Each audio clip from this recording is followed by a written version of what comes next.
Hey friend, please subscribe. 1 second for you, big deal for me. My name's Eli Granger. I'm 27 years old, and for the past 6 years, I've been chasing something my family could never quite understand. That internet money of yours will never amount to anything real, my dad said, clinking his beer bottle against my uncle's. The whole backyard burst out laughing. I laughed too, because that's what I always did. You learn to smile when you're the punchline. It's easier that way. What they didn't know was that a few hours earlier, I'd signed something that would change everything. A deal. 6 years in the making. A contract worth $27.5 million. But at that family barbecue, I didn't say a word, not a hint, just stood there, beer in hand, while my dad kept talking about how Derek, my brother-in-law, had just sold another luxury car that week. Everyone nodded, proud of him. The successful one. Meanwhile, I'd been living in a one-bedroom apartment in Tulsa, surviving on ramen noodles and Red Bull, writing code until the sun came up. To them, that wasn't work. That was playing on the computer. I remember the look Derek gave me that night, half sympathy, half pity. He raised his glass like he was toasting me, then looked away. I pretended it didn't sting. Later, when I got home, I opened my laptop one more time. The wire transfer was still pending. By Monday, I'd have more money than everyone at that barbecue combined. But I didn't feel like celebrating.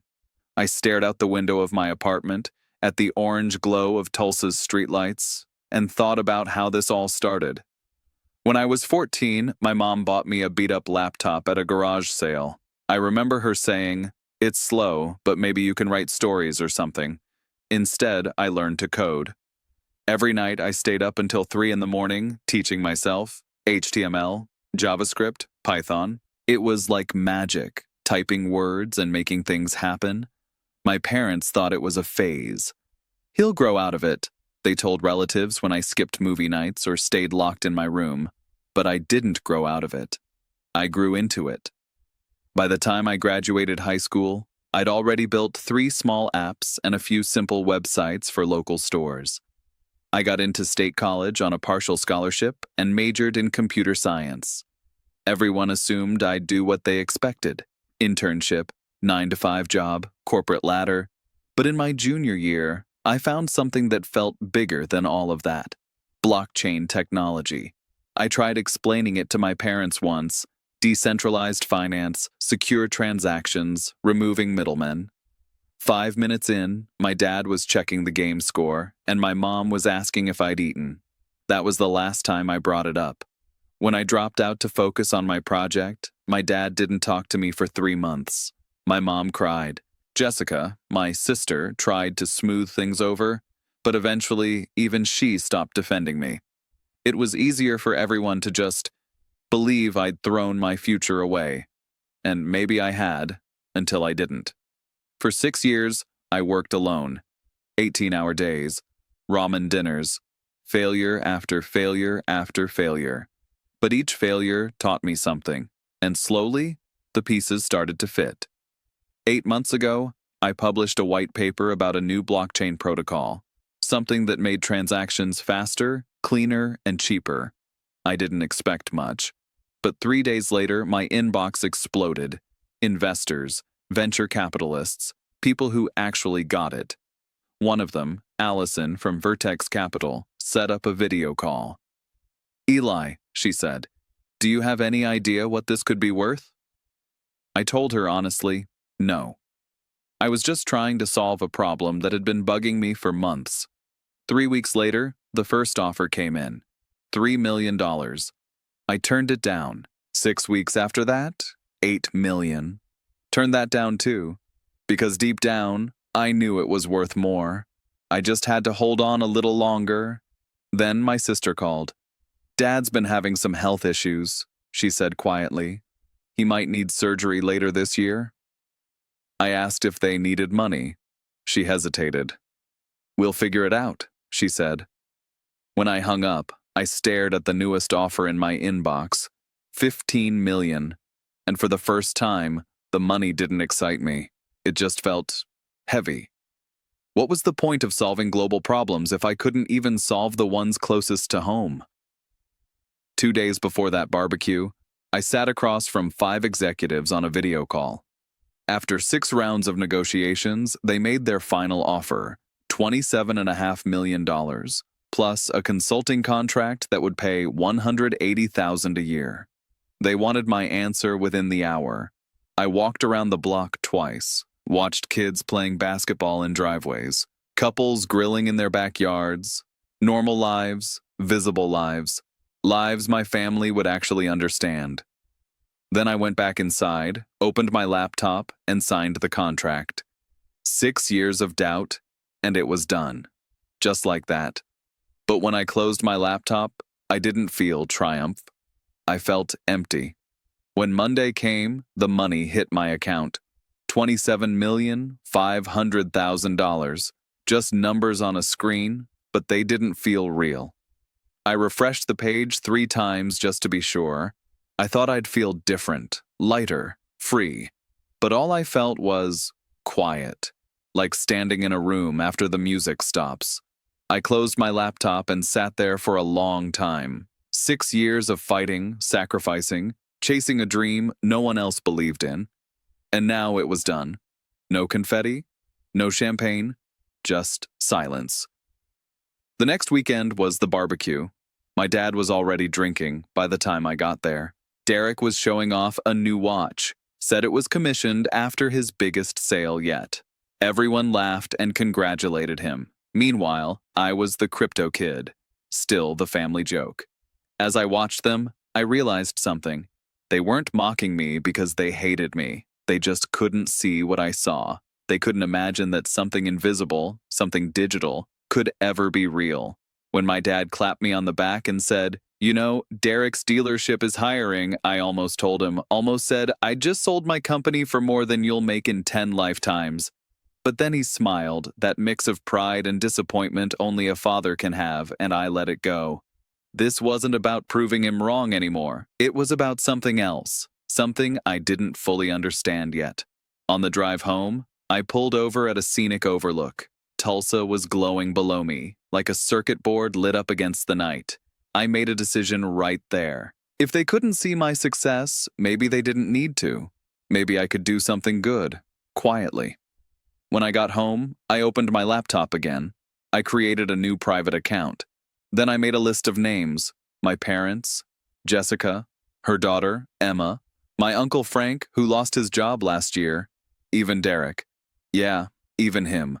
I wasn't going to buy a mansion, wasn't going to post about it. Instead, I was going to help, and they'd never know it was me.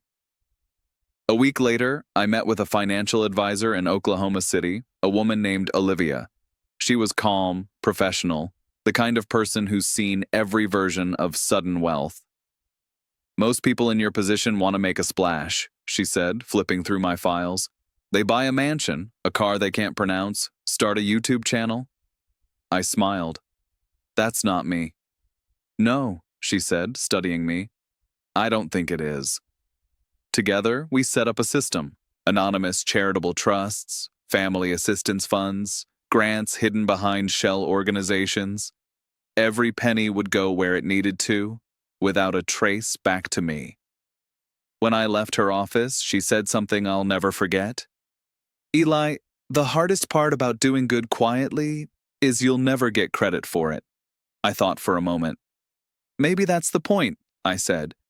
3 weeks later, Jessica called. She was crying. "Emma needs braces, Dad needs surgery, and they just cut Derek's commission at work. I don't know what to do." I already knew what I was going to do, but I played dumb. "Maybe something will come through," I said softly. "You never know." The next day, I called Olivia. We created 2 grants, one for families with medical needs, another for children needing orthodontic care. Both anonymous, both funded immediately. 2 days later, Jessica called again. Her voice was trembling with excitement. "You're not going to believe this," she said. "Some foundation called about a medical grant. They're covering Dad's entire surgery, and Emma got a scholarship for braces through her school. What are the odds of that?" "Sometimes good things just happen," I said, smiling into the phone. Guess your luck's turning around? That night, I sat in the dark, watching the city lights flicker. And for the first time, I didn't feel empty. I felt peace. A quiet kind of peace. The kind that doesn't need applause. 2 days after Emma's braces and my dad's surgery were miraculously covered, my phone buzzed with a message from Derek. Dude, you won't believe this. The farm's debt just got paid off. Some anonymous donor. Your dad's losing it. I stared at the screen for a long time. The farm had been in our family for generations, my grandfather's pride, my father's burden.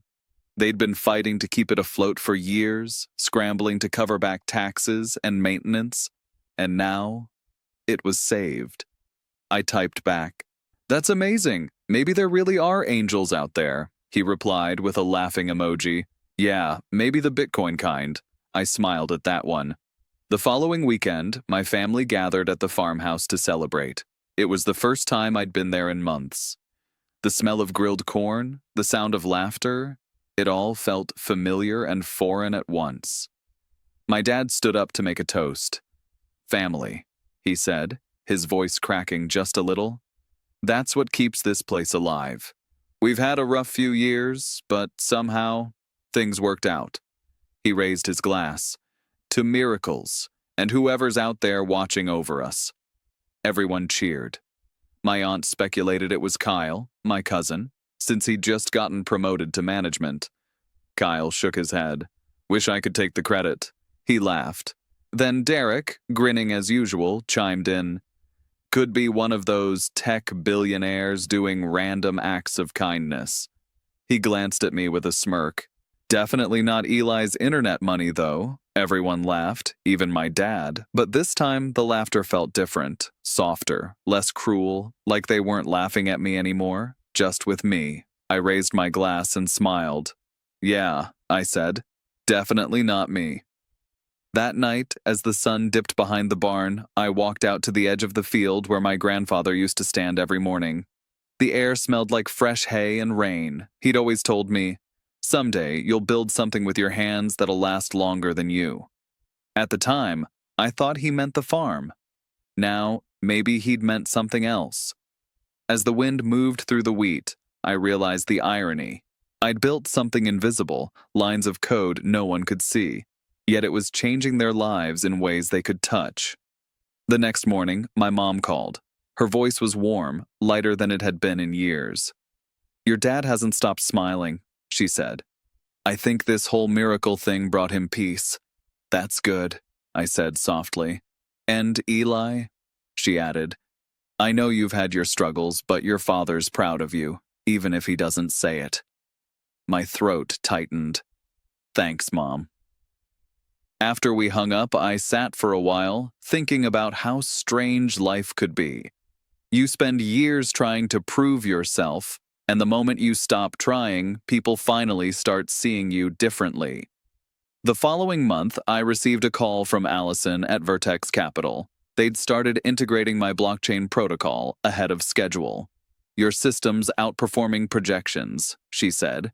"Your earnout bonus just tripled." Just like that, my net worth jumped from 27 million to 40. But when I hung up, I didn't feel the same rush I'd expected. I just sat there in my small apartment, the same one I'd started in 6 years ago. Same desk, same laptop, same mug with the chipped handle. I poured myself a cup of coffee and whispered to the empty room, "Guess we keep building." That night, my mom called again. "We're having dinner this weekend," she said. "Your dad has something he wants to tell you." I could hear the nervous excitement in her voice. I smiled.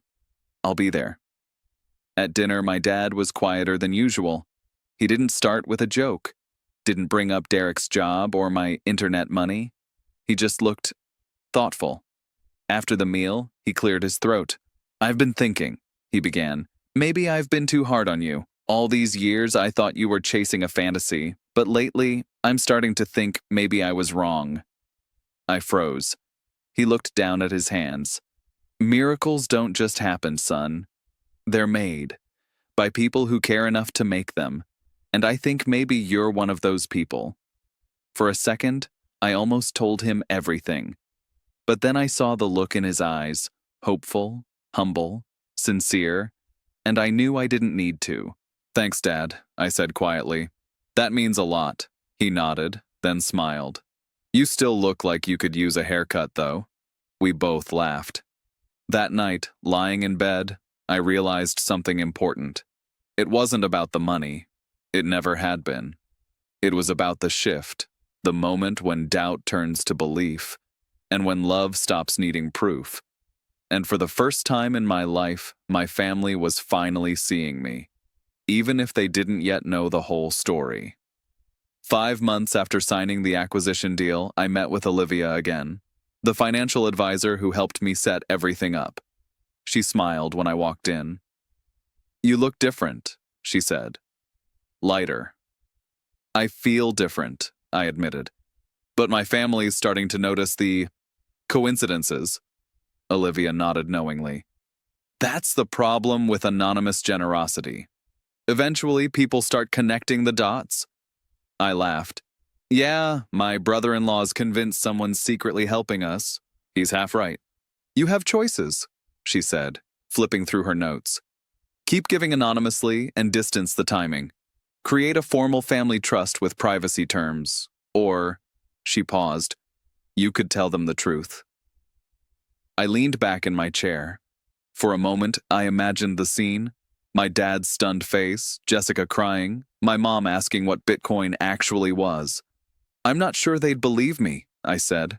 Olivia smiled. Then don't tell them. Show them. 2 weeks later, I called Jessica. Meet me for coffee tomorrow, I said. I need your help with something. When she arrived, I slid a folder across the table. What's this? She asked. Open it. She flipped through the papers. Legal documents, bank statements, contracts. Her eyes widened. Eli, this is a college trust fund for Emma. Fully paid? I nodded. She looked at me, suspicion flickering. What did you do? I sold my blockchain project, I said quietly. For $27.5 million. Her coffee cup froze halfway to her lips. Say that again? I smiled. And with the bonuses, it's more like 40 now. Jessica's jaw dropped. Then she started laughing, the kind of laugh that mixes disbelief with pride. Eli, you absolute maniac. I laughed too. I didn't want to tell anyone until I figured out what to do with it. But I need your help. I want to create something lasting, not just handouts, a family trust, scholarships, a future. She reached across the table and squeezed my hand. You always were the quiet one. I should have known you were up to something big. Over the next few weeks, we worked together in secret. Jessica became my partner in building the Granger Family Trust. She helped plant seeds, little conversations with our parents, casual mentions about how blockchain was changing the world.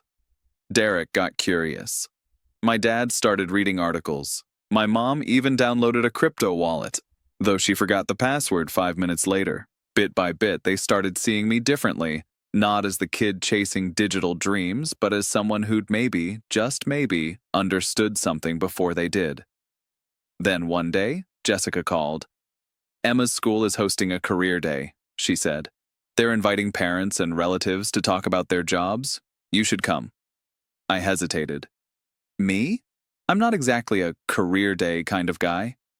That's why it'll work, she said. Just trust me. Career Day fell exactly 6 months after the acquisition. When I walked into the classroom, Emma's face lit up. My parents were there, sitting in the back with Derek and Jessica. I could feel their curiosity, and maybe a little pride. I started simple. 6 years ago, I said, I dropped out of college to work on something no one understood. Everyone thought I was making a mistake. The kids fidgeted. The parents listened. I was developing a blockchain system. Most days, I didn't know if it would work. I ate a lot of ramen, missed holidays, people made jokes about my internet money. A few kids laughed. Even I smiled. 6 months ago, I continued, I sold that project for $27.5 million. The room went silent. You could have heard a pin drop. I looked up and saw my dad's jaw tighten, my mom's eyes fill with tears. Derek's mouth hung open. Jessica smiled like she'd been waiting for this moment her whole life. But that's not the important part, I said softly. The important part is that success doesn't always look the way people expect. Sometimes the person everyone doubts is just ahead of their time. I ended the talk by announcing a technology grant, enough for every student at Emma's school to have a laptop and access to coding classes. When I stepped off the stage, Emma ran up and hugged me. "That was awesome, Uncle Eli," she whispered. Behind her, my parents stood slowly. My dad's voice trembled. 27 million? 40, actually, I said. He blinked. The farm, the surgery, the braces. I nodded. All of it. My mom covered her mouth, crying softly. Derek laughed and shook his head. "I knew you were hiding something. Didn't guess this." "Guess I finally got that real job," I joked. 2 weeks later, I helped my parents move into their new home, a modest, comfortable place closer to Jessica and Emma, paid for through the family trust. As we unpacked boxes, my dad turned to me. "I still don't understand what you built," he said, "but I'm trying to learn." "That's all I ever wanted," I told him. He paused, holding an old fishing rod. "I'm sorry I didn't see it sooner." I smiled. "You see it now? That's enough." That evening, we had dinner out on the back porch. The air was warm, filled with laughter and clinking glasses. Derek was talking about taking online coding classes. Jessica was planning to start her own accounting firm. Emma was teaching my mom how to buy her first Bitcoin. I sat back and watched them, my family, finally connected, finally at peace. My phone buzzed. An email from Allison. Another company wanted to triple my consulting rate. I stared at it, then locked the screen and put the phone away. It could wait until tomorrow. My dad came over, standing beside me. "Your grandfather would have been proud," he said quietly. "Not of the money, of the perseverance." I swallowed hard. "I learned that from you." He smiled and put an arm around my shoulder, a gesture that months ago would have felt awkward, but now felt natural. "Come on back," he said. "Your mom wants to know if she should buy Ethereum next." I laughed, a deep, full laugh I hadn't felt in years, and followed him back to the table, to the family that finally, truly saw me.